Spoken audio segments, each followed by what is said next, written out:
Hi everyone. Good afternoon. So, this talk is about psychology of money. I'm pretty sure everyone knows that the ability to manage your finances is an important skill. It is necessary for you to have a happy life. And I'm sure most of you would agree that making financial decisions is hard.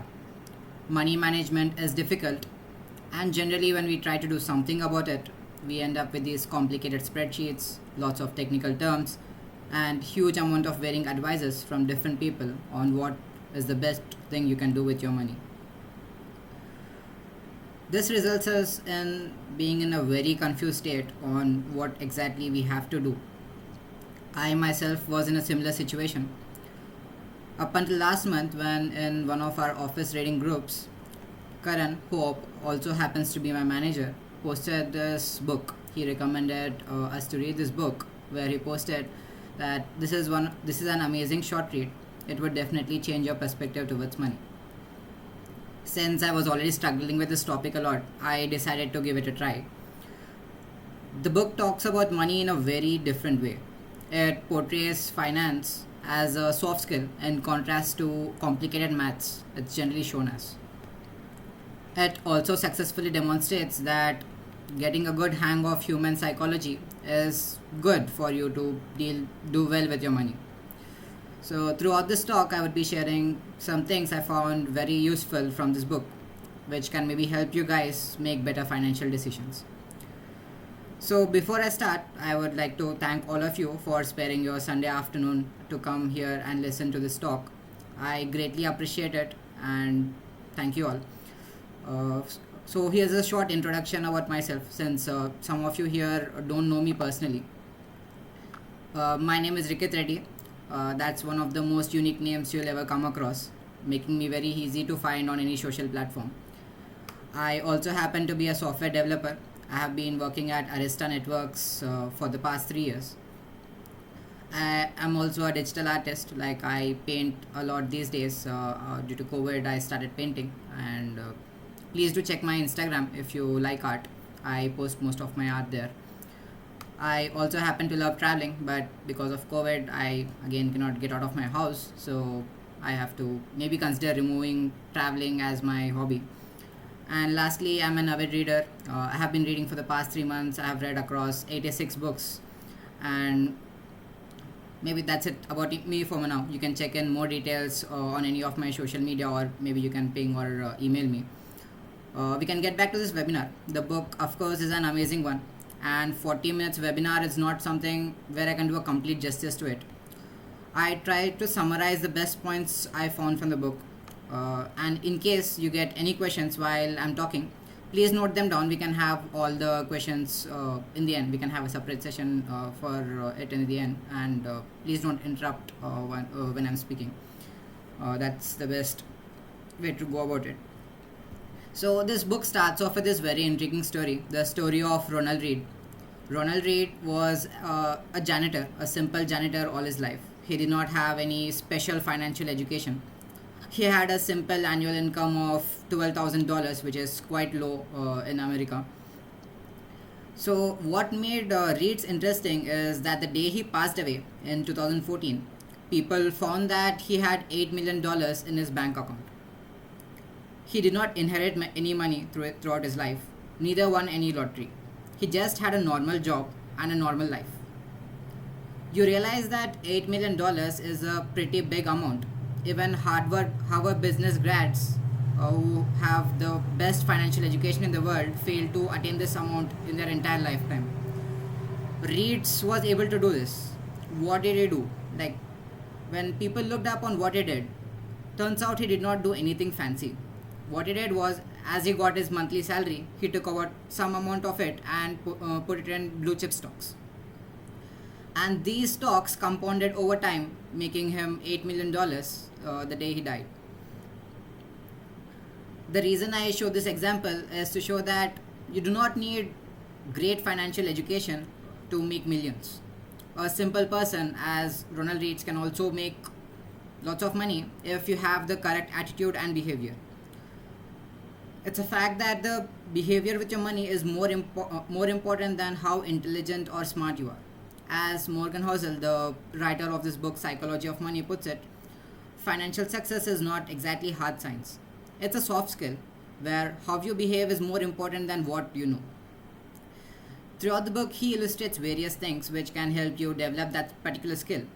I just picked up the five most important things I felt from the book, which really appealed to me for this talk. The first one is compounding. I just mentioned that Ronald Reed's compounded his investments over time to hit his $8 million mark. So, compounding is a concept which you must have come across when you were in high school, where it comes up as compound interest. Here is a simple example to illustrate how it exactly works. So, let's say, uh, let's say you decide to start investing. You start off with just 1 rupee. On June 1st, you have 1 rupee invested in a market. Say you are an ideal investor, you get 100% returns all the time, you're the perfect investor the world has ever seen, and whatever you put in comes back to you. You get 100% returns, that is, your money just doubles. So whatever you put in, you just get back. So when you put 1 rupee on the first day, you get back 2 on the second. You have a net worth of 2. On the third day, you just put that money back again and you get 2 rupees more, so your net worth will be doubled and you'll be at 4. On the next day, when you put back this 4, you'll be, say, having 8. So I'll just ask a small question to you guys. What do you think is the amount you'll be having at June 30th? You can post your answers in chat. There's a chat window for Google Meet. And as you post, someone from the audience, Lokesh, if you're there, can you just read out what the audience are posting? Hello, Lokesh. Hari Krishna, maybe you can. Okay, Akanksha, are you there? Hello. Yeah, 1 minute. Some answers are 2 to the power 30, 2 to the power 29, 2 to the Okay. power 29. Yeah, 2 to Okay, the can power you just give 29. the rough number what you think of without like giving that mathematical formula? Like, Yeah, there's 1 crore plus also. yeah, what is it? A person has replied 1 crore plus. 1 crore plus. So the actual amount is 53 crores 68 lakh 70,912 rupees. That's a huge amount, like considering you just started off with 1 rupee and ending up with 53 crores. In this is an ideal scenario. Getting 53 crores is huge. I know most of you just gave out the mathematical formula to get the right number, but generally it's pretty hard for a human mind to estimate this exact number, like at least guess this number. So humans are not really good at exponential thinking. This equation is what you would call an exponential equation, and generally people cannot get this number correctly. So I think one answer was 1 crore, which was near, but it's 53 times more than what it was said. So this might seem a really hypothetical example, but this is how compounding works. As you just invest what you get back from your investments, the compounding starts off and you end up with a huge amount, which is generally logic defying. Let's do this experiment again. So this time, please don't post 2 power something. Let's say just post the approximate number which you think might be there. Let's say you start off a week late and you start on 8th. On 8th, you invest your 1 rupee, which doubles on 9th, which doubles on 10th, which doubles on 11th. And what do you think will be the number you'll be getting on 30th? So you can do this again. People, you can just type in your answers.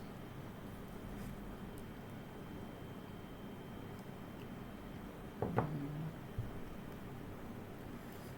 I'm not able to see the chat, but so whatever the answer you thought of, the right answer is around 42 lakhs. This is a huge amount considering that you started off with 1 rupee, and when you end up with 41 lakhs, it looks like quite a lot. But just compare this with 53 crores in the previous example. When you started at day 1, you had 53 crores, but if you started 1 week later, you had 41 lakhs, which is actually 99.2% less than what 53 crores is. So the thing you have to see here is there are two things you have to see here. First one is, even if you start with a rupee, you can end up with quite a significant amount. This is a hypothetical example, but in real life this also happens. You do not get 100% returns, but you get around a good 3 to 4% returns on your investments generally. So your investments do compound over time. And the second thing is, you need to start as early as possible. Even a week's delay made you get 99% less. There's a real life example which also has seen this, that is your Warren Buffett. He is one of the wealthiest man in the world. A lot of people fail to see why Buffett is so rich is that he started off very early. He started investing at the age of 14, where he started investing with just $5,000. The reason Buffett is so rich is because he's been in the market for so long, so that his investment have been compounding, and he has a total net worth of $1,009 today. So if you just look at what he was 30 years ago, when he was of age 60, today's age is 90. So when he was, that is just 30 years ago, his net worth was around $3.8 billion. Today he's worth 109 billion, which is exactly 2,868% more. This is a very standard example of compounding, and what I explained as a hypothetical example previously can be seen in real life as well. It may not be days, like it may not happen within a month, but it does compound over your years. So compounding is one of the most important mindset you have to put when you're investing. So here's this compounding in a gist. So the thing is, you do not need a tremendous force to have tremendous results. Even if you have very small investments, it can help you get huge amount of returns as it compounds. The second one is, you may start small. You can start small as you can, 1,000 rupees, 2,000 rupees, anything. But you have to start as early as possible. Get your investments there. Get profit from your investments, even if it's 1% or 2%. Invest them back. And as time goes by, you can see this effect of compounding in your own life, and you can get wealthy soon enough. The next point in this book, which really attracted me, was the concept of luck and risk. Luck and risk exist in everyone's life, and it happens all the time. Nothing is predictable. People don't really talk about luck a lot, and there is a reason why. So if someone is successful, say your neighbor is successful, and you go about saying that that guy was just lucky, it makes you seem envious, like you're jealous of him. That's why you talk about it like that. And in case you're successful and you attribute most of your success to luck, it's very demoralizing. It's like you did not work hard enough to get it. It was just some random luck which helped you get rich.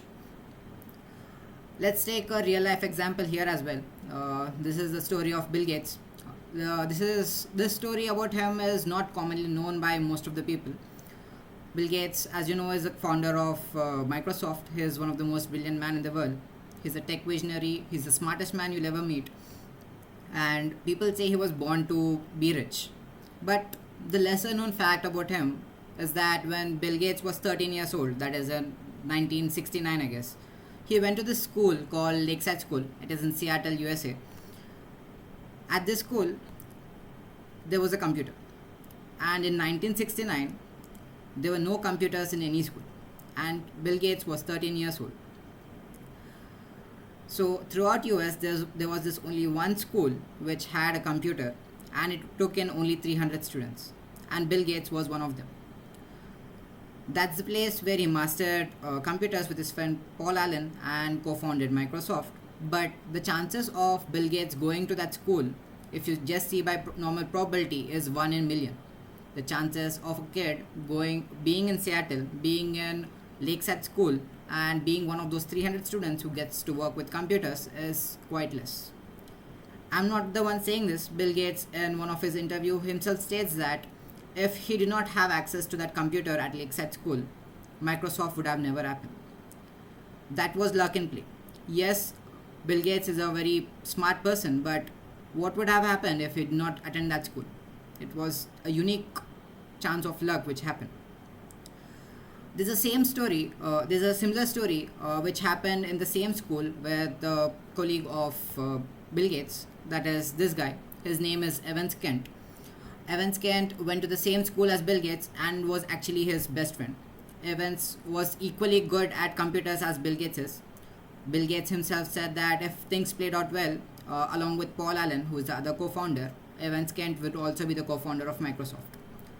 But as you know, that never happened. What happened was Evans Kent died of a mountaineering accident. Mountaineering accident don't really happen in US quite often. It's a very rare event. It was unfortunate and he had that 1% chance. So having a mountaineering accident is 1 in a million risk. And this guy Evans Kent, who could have been the co-founder of Microsoft and been really rich today, died. It was not in his hands. Like, it was unpredictable and it just happened. So what you need to realize here is that you need to respect both luck and risk. So whenever you're investing, you can hit either one of those. You may be lucky some days and get lots of profits from your investments. And some days you can be very unlucky. Maybe COVID hit and the market just fell and you lost everything. Those both happen equally and you generally don't have any control over how that happens. So if you want just another example, let's say you're playing a betting game. So here are 100 squares and the betting game is as follows. A random square is chosen from this grid, and in case it's not a red one, whatever money you put in is doubled. So let's say you start playing this game, you put some amount of money in there, and it's more like it's obvious that like the red square is most likely not to be hit. You put in your money, it doubles. Then you do it again. Like, you play this for a couple of times and you see that your money is just doubling over time. You one day decide to put in all your savings into this game because it just doubles. Like, you have never lost it. You have played it 100 times and you have never lost it. So you just put in your savings and they double as well. At this point, human psychology says that it's like, I am good at this game. I'm not defeatable. I know what I'm doing. You get that in control feeling. And some people who just want to get rich, who want to be in that billionaire category, take some debt. Like, they would go for a loan of say 1 billion and just you put that in again and it hits. Since this has a 1 in 100 probability, which is very less likely, but it still can happen, right? And if you put too much into this and this happens, you lost everything. Whatever you won before this doesn't really matter. You lose everything and you'll end up with a huge debt. It doesn't really matter what you'll win or what you have won or what you did, what you have accomplished, because you do not consider this room for error.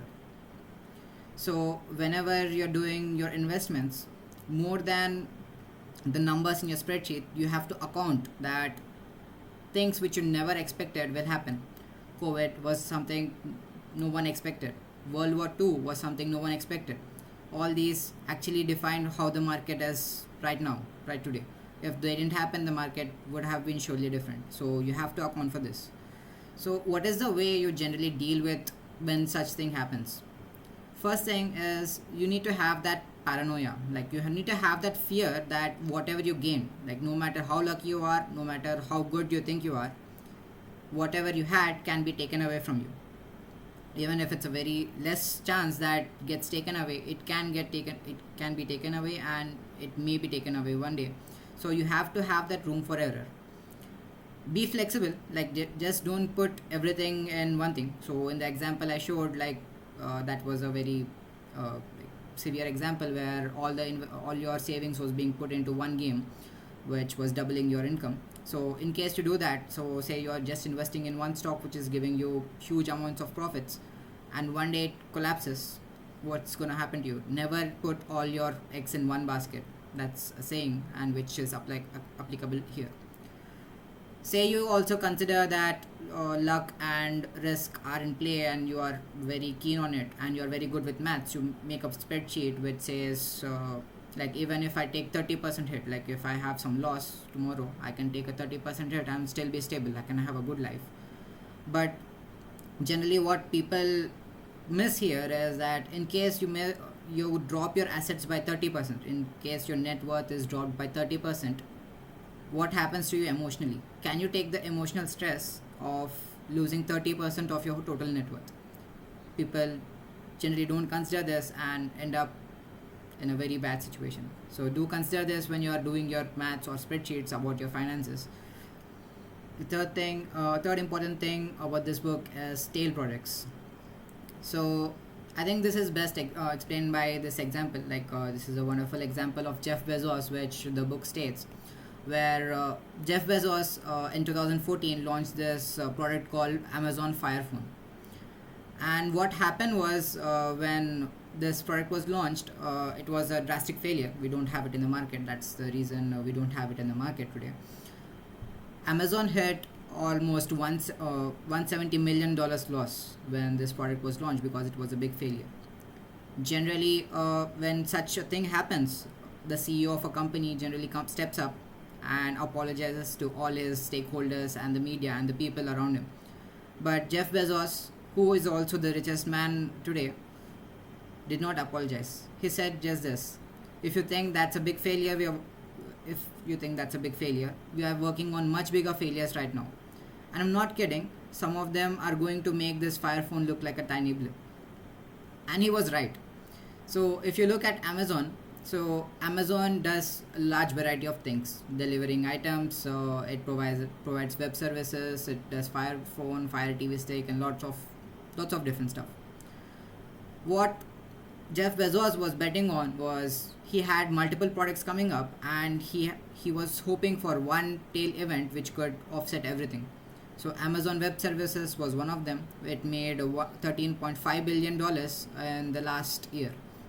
So if you compare that with the loss of what Amazon Fire Phone gave you, which was just 170 million, it's nothing. This one service accounts to total of 65% of total Amazon's income. So whenever you do this, like, how is this relevant to you in your investing? So think like an ideal capitalist. So an ideal capitalist will look at something like this. Whenever he tries to buy something, like if he says, he's investing in 100 different things, he will expect that 50% of them are bound to fail and he'll incur lots of losses. 35% of them may have no loss and no profit, and that's okay. And 14% of them will do okayish. It'll gain minor amount of profits which don't really matter. But they hope for that 1% event which is bound to happen, which is called the tail event, which will offset all the losses he has incurred from the 50%. This is how a venture capitalist thinks, and this is how you should be thinking about your money. Like, don't go about putting everything in stocks or real estate or whatever people do. Like, just try to have a broad array of things which you can broad array of things where you can put things. So the next things, can you please mute yourself? వస్తున్నా ఒక నిమిషం. The next point is seduction of pessimism. So pessimism is the mentality where you think that only bad things can happen. Pessimism is around us everywhere, and like most of the people talk. So for the past 1.5 year, whenever I open Instagram, I only see bad posts. COVID cases are rising, COVID is there, black fungus is killing people, political parties are doing this which is going bad, there are bad economic policies, this is bad, that is bad. I don't remember seeing a post. I think there was only one post which said that there are 3 lakh people who have recovered in the past 2 days in my Instagram for the past 1.5 year. Like, pessimism is everywhere. People talk about pessimism. So let's see why people are pessimistic. So that's because pessimism is good to believe. I think this section covers that well. But before that, let's see what optimism is. So optimism is just the opposite of pessimism. This is the mentality you should be having. Optimism is that good things will be on your side as time progresses. So this is well illustrated by one of the books I've read. It's called Factfulness. This is also recommended by Bill Gates. What factfulness is that things have been good. People say that things are bad all the time, but they are generally wrong about it. If you compare for the past 50 years, things have been good. Life expectancy has increased. The child mortality rate is going down.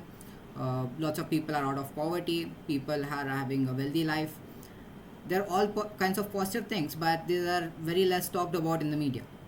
Good things tend to happen, and I do recommend that you read this book where you can get more insights on how people are generally wrong on good things being happening. Here's another example. This just happened after World War II. So in World War II, the World War II ended where USA just bombed Hiroshima and Nagasaki, two cities in Japan. And after this, after I think couple of years, there was the spokesperson who came out and said that within 5 decades, Japan will have 50% rise in economy. Their life expectancy will be double, and they'll be tech leaders in electronics, and Americans will be the closest allies. Imagine yourself in Japan just after the bombing, and a person coming to you and saying all this. Americans will be your best allies. The people who have just bombed you will be your closest allies. You would ridicule him, you'd call him stupid. That's what that guy was called, and he was humiliated. But if you just check all these facts he was talking about, you can see that they are all true. But at that point, people would never believe that this can happen. That's what that's why optimism is not found in our society. Optimism looks stupid. Like when you're optimistic, people say you're stupid. While on the other hand, pessimism is easy to believe. Let's take this example. If I'm going to say good times are ahead, COVID is going to go away, and everything will be fine, I'll be seen as very naive. Like, what are you talking about? We have been suffering for the past 2 years, and you're just saying that it'll go away. Like, you make no sense. That's what people say. But in contrast to that, if I just say that there's a recession coming up, so and so is happening, companies are taking away their investment, people don't want to put their money, like, all of you will be interested to know why a recession will be coming. No one would be interested to listen when I say good times are coming ahead and I just be positive. So that's why pessimism happens in your day-to-day life. So here's another example. So if there was a rise in stocks, and I say that stocks went up, that's good, but generally no one talks about stocks going up. They are just like, aren't stocks supposed to go up? Like, that's the property of stocks, right? Eventually, as time progresses, stocks price rise up. But in case a stock falls down, the next day in the paper you'll be just seeing news highlighted in red of what was the root cause of that stock falling down. The CEO was bad, the company had bad policies, this happened, that happened. Like, there are lots of things which they try to tell you for analysis, but it's very rare, and mostly you never see this, that why stocks going up is not talked about. The thing you have to realize here is that extremely good and extremely bad situations do not stay the same for so long time. This is because markets adjust, people adjust, and like, things settle down eventually. So let's take this example of the stock, Airtel stock. I just took a random screenshot from Google. So if you see, at this point, like, this is around 2018, where Airtel stocks was at its peak. At that point, that's where Jio came in, and its stock just started falling down. And in case you did not be optimistic that Airtel stocks are going to rise someday, you would have just sold at the second point when the stocks were falling, and obviously you would have incurred losses. But if you look at the stock price today, it is just more than what it was before it fell after Jio entered the market. So as time progresses, stocks generally do rise up, and good things generally tend to happen.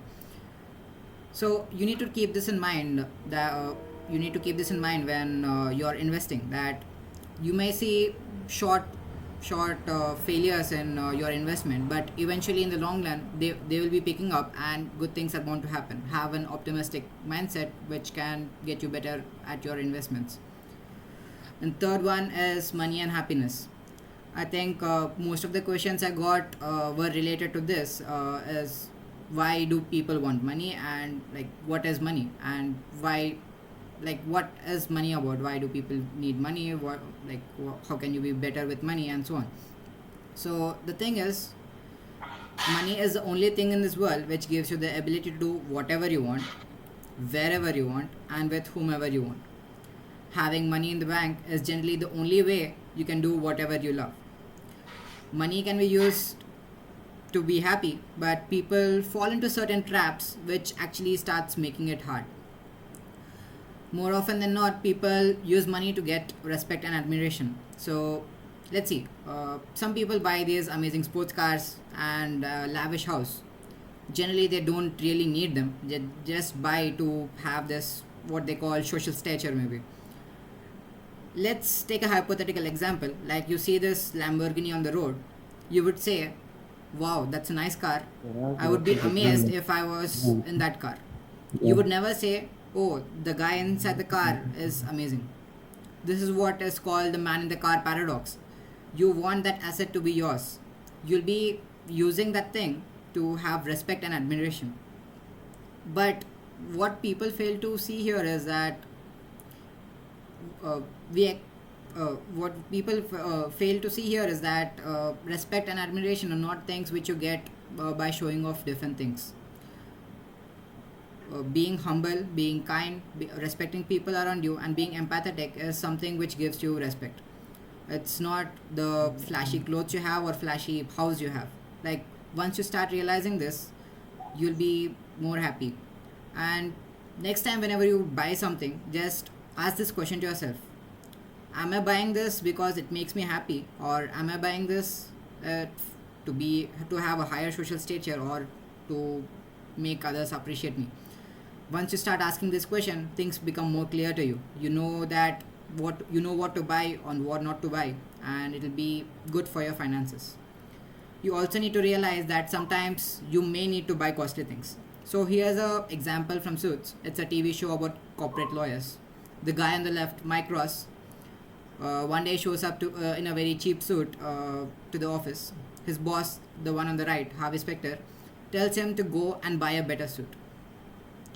This was required for Mike Ross and this was not exactly for show off. So corporate lawyers need to have good suits to get better clients. That's the way their business works. So if Mike Ross went and spent $1,000 on a suit, it would be justified because that suit would help him land a big client, which can give him lots of millions of dollars. Maybe $1,000 for millions of dollars is a good trade-off. But in case Mike Ross was your neighbor and you see him buying an amazing suit and you yourself also can buy it because you're also rich, you just buy it and it stays in your cupboard. It's useless for you. It's not bringing you any money. Like you don't have clients who will be giving you money just because of costly suits. While Mike Ross gets rich, you just have a room full of suits which you're never gonna wear. So just realize that people have different goals. People do different things because they have different goals. And once you start realizing this, you not start comparing yourself with others. And sometimes people say like they want to get rich. Let's see like what happens if you like.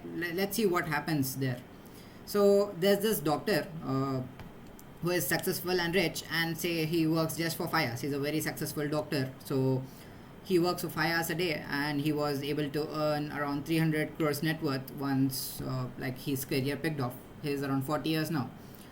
And one day he lands this patient, Shah Rukh Khan, and he has this net worth of $5,100 or 5,100 crore rupees.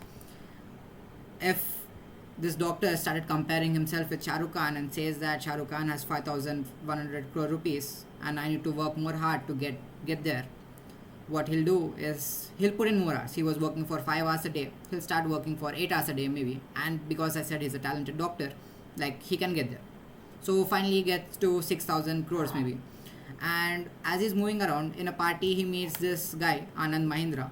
He is the chairman of Mahindra and Mahindra, and he is worth 12,000 crores, and that's just double of what the doctor's worth is. The doctor obviously wants to be better than this guy, and he starts working 18 hours a day to get to that amount. He works his ass off and he finally attains around 15,000 crores maybe. And then one day, as he buys his new house in Mumbai and he's sitting on the Marine Drive, he sees this guy. Mukesh Ambani comes and talks to him. He has a worth of 6 lakh crore, and if this doctor really wants to beat this guy, he has to work more hard, right? And the doctor works more hard, like he does the same thing. He wants to be the richest guy because he wants to be the best in the world. He works 24 hours a day, that is your complete day, and he finally hits this 6.5 lakh crores. He finally decides to move to USA and settle in Silicon Valley because he's rich now. Rich people stay in Silicon Valley, so he just goes there. And finally, one day when he opens his door, he sees this guy in the park saying hi to him. This guy is Jeff Bezos, the same CEO from Amazon you saw, who is worth 16 lakh crores. I personally don't know how many zeros are there in that 16 lakh crores, but how will the doctor reach this goal now? Should he be sitting there working 50 hours a day? He's already working 24 hours to reach 6.5 lakhs, but how is he going to reach 16 lakh crores? Like, that's impossible. This is where people go wrong. They keep changing their goal. See, the doctor might have been happy with his 300 crores, but the day he started comparing himself with Shah Rukh Khan, that's when things started to change. He was not happy. Like, a 300 crores worth with just 5 hours a day work is a very happy life in my opinion. But as he started working more, he gained more money. Yes, he was beating people, but he was just changing his goal and it was never enough for him. He ended up working 24 hours a day, which I know makes people sick. So a survey actually says this, that 85% of the rich people in US are the most unhappy people in the world. So what should we be looking for when you are doing something? It's actually simple. Stop moving your goal forever. So when you see something better than you, stop saying that I'll be better than that and work more and more hard than that. The point is not saying that I won't have a goal. The point is saying that have a decent goal, then achieve it, and then stay happy with it. Spend time with your family, spend time with your kids, spend time doing things you like, maybe go for a walk and enjoy your life. Money, what money gives you is freedom, and if you're not using it properly, it's pointless. And there are some things in life you never trade for money. That's where the saying comes that money cannot buy everything. So this concludes my talk, and here are a few actionables which you can take in from today's talk, which can maybe help you make better decisions in life. So the first thing, I'm not an expert who can recommend you what you can do with your money, but here's few things from this talk which you can maybe start incorporating in your life, which can help you. The first one being the role of luck and risk. Whenever you get something nice, remember that there may be some amount of luck involved in it, and there'll be a day where the luck might run out and you hit a random risk. You acknowledge that you have both luck and risk and play it safe. Second, you start small, but you start early. You need that compounding to go on as soon as possible in your life. Third, being that you acknowledge and accept that you won't be correct always. There'll be times when you make investments which will fail, and remembering this will actually make you mentally strong and plan accordingly. Plan for the plan not going according to plan. That's the best way you plan. And fourth, be optimistic that good things are gonna happen. The markets might be falling today, but eventually as time goes on, the markets do rise. Good things do happen. So keep that in mind and don't just sell off when the market falls, because eventually they are gonna rise. And finally, what matters the most is your happiness. Money's ability is to give you the freedom to do whatever you want and wherever you want with whomever you want, and you should be leveraging that to the maximum. You should be humble with your money, and you don't really need to show off to people that you have a lot of money. The only way you gain respect and admiration is being humble and empathetic, not owning a Lamborghini which you drive, or maybe not even drive because it's not applicable in Indian roads. And stop comparing and copying others. Different people have different financial goals, and if you're trying to copy a Mike Ross without the actual income he's earning through that costly suit, it's pointless. You should know when you have to uh, you have to stop and just go spend time doing things you like, spend time with your family, friends, kids, and take days off. Those were the key takeaways from my talk. There are actually a lot more you can learn from the book, which I had to remove from this talk due to the timing. I plan to post my notes as a blog, which I'll share email to the mailing list of this entire thing. Thank you everyone for joining this talk. There'll be a feedback form which is in the chat. Please take a moment to fill that. It'll be helping me with my next talks.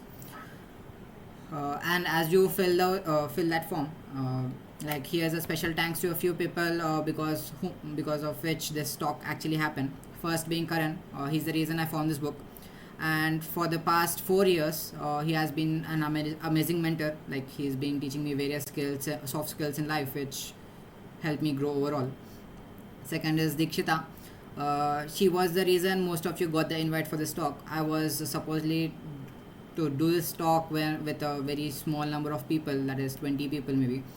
But she suggested to post it in social media, where the audience grew to around 87. Thanks, Dikshita. And by the way, do check out her Instagram handle if you own a small business. What she does is she mentors people to grow online. Like, and lastly, three of my closest friends, Kiriti, who made that flyer for the talk. He has been supporting me since schooling days. And finally, Akanksha and Hari, who have been pushing me around for the past couple of years to do things better.